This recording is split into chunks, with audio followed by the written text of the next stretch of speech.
Hi, I'm Stephanie Jaworski of joyofbaking.com. Today we're going to make cranberry bread, and this is what it looks like.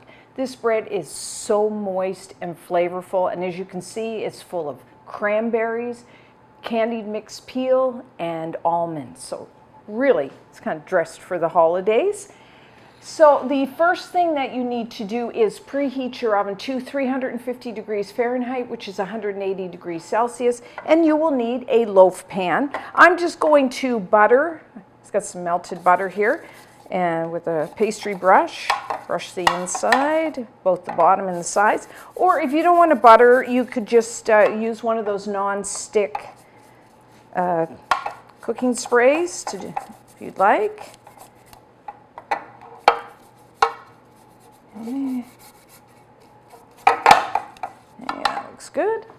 And then really easy, quick bread to make. Just, wet ingredients in one bowl, dry ingredients the other. You mix the two together and you're done. What could be simpler? So in a large bowl, you will need 2 1/3 cups, which is 305 grams of all-purpose flour. You may know that as plain flour. And to that, I'm going to add 2/3 of a cup, which is 135 grams of granulated white sugar. And then I'm going to add half a teaspoon, 2 grams of salt, and then 3 teaspoons, 12 grams of baking powder. And then I'm just using a wire whisk. Whisk all that together. And then you will need, of course, we'll start, because this is cranberry bread, we need some fresh cranberries. And I've chopped them, pretty coarsely. Most of them, if you have a cranberry about that size, I just cut it in half because I like, pretty large chunks of the cranberry in the bread. And so you will need 1 cup, which is 120 grams of fresh cranberries. And then, of course, always wash your cranberries and then pick through them, because there tends to be some soft ones in there. And then just coarsely chop. And, of course, you can always tell a fresh cranberry because it does bounce. So keep them. If you end up on the floor, you're going to have to wash them again. But that's how you know they're fresh. So what we're going to do is just add the cranberries in there. And then I like to add a half a cup, 90 grams of candied and chopped mixed peel. I really like it nice and sweet, kind of chewy. And I think that sweetness goes very nicely with the tartness of the fresh cranberries. Now, this tends to be a seasonal item. Most grocery stores only sell it, if you're lucky, in October, but normally, November, December, sometimes into January.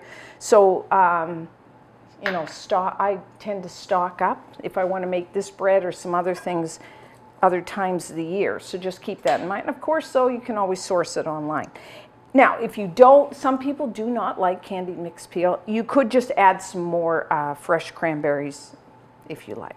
And then you will need a half a cup, 60 grams of just coarsely chopped. I'm using almonds here. You could use, walnuts, pecans, hazelnut, or mix. And then I'm just going to toss all that together. Of course, when you're, the cranberries, it helps to cover them in the flour, and then they tend not to sink. If you've ever had that problem with your fruit or nuts dropping to the bottom of your pan, it helps to toss them in the flour. Okay, so there. And now for our wet ingredients. In a separate bowl, I have 1 large egg. Have your egg at room temperature. And 1 large egg is about 55 grams out of the shell. And I'm just going to whisk that, break it up. And then you will need 1 cup, 240 grams of milk, and have your milk at room temperature. I like to use a full-fat whole milk because actually there's not a lot of fat in this bread. So, of course, using the whole milk will give you a richer flavor than if you used like a reduced fat. But it's up to you. And then for flavoring, 1 teaspoon, 4 grams of pure vanilla extract. And then we're only adding 4 tablespoons, 55 grams of melted butter. And you can use salted or unsalted, whatever you like. And then just melt it and then, you know, let it, it's usually quite hot, so let it cool down to room temperature. And put that in there and whisk it all together. And then I'm going to just make a little bit of a well in the center and add my wet ingredients. And we're almost done. You know, if you need a quick bread, and this is quick, that's really flavorful for the holidays, it's perfect. It freezes well. Okay, so I'm just going to mix everything together. I mean, a really nice bread to make. It would be a nice gift as well. Everybody likes homemade baking. So it's tossed to make sure. You want to make sure all that flour is moistened. You don't want any pockets. So just move it around like so. But try not to overmix because then your bread would be a little tough, which we don't want. And so now I'm just going to put it into our pan.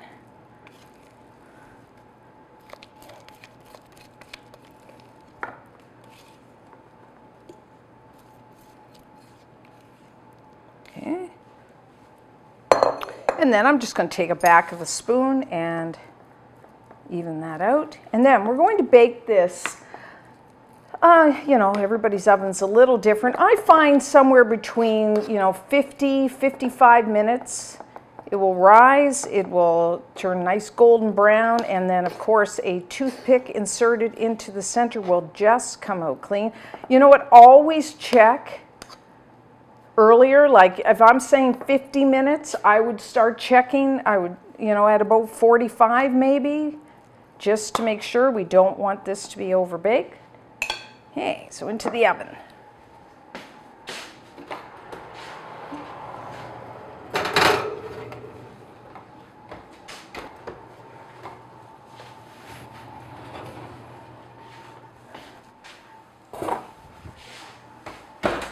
Okay, so our cranberry bread is done. As you can see, it's a beautiful golden brown color. Toothpick inserted into the center, comes out clean. So now what I've done is just put it on a wire rack. I'm going to let it cool maybe 10-15 minutes, and then when we come back, I will take it out of the pan.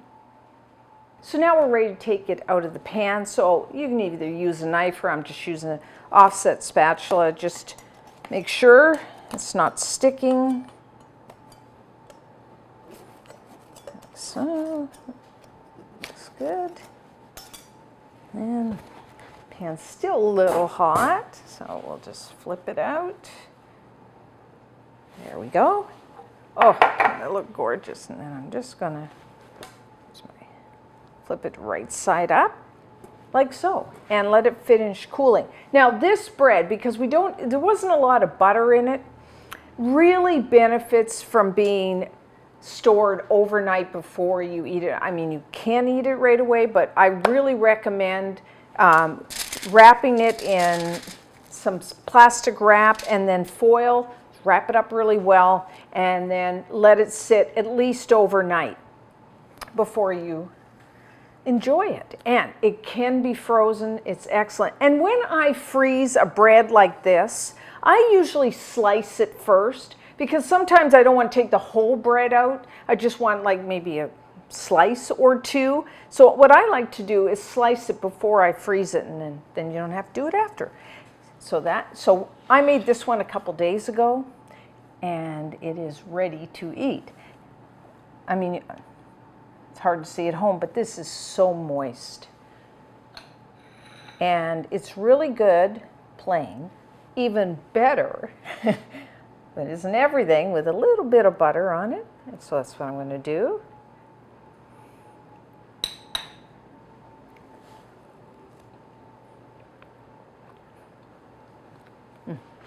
I love this bread. It's very moist. and so flavorful. You get the tartness of the cranberries, and then you got the candied mixed peel, which I like, and the little chewiness, and they're sweet, and then some almonds. I mean, a great, great bread. So try it. Until next time, I'm Stephanie Jaworski of joyofbaking.com.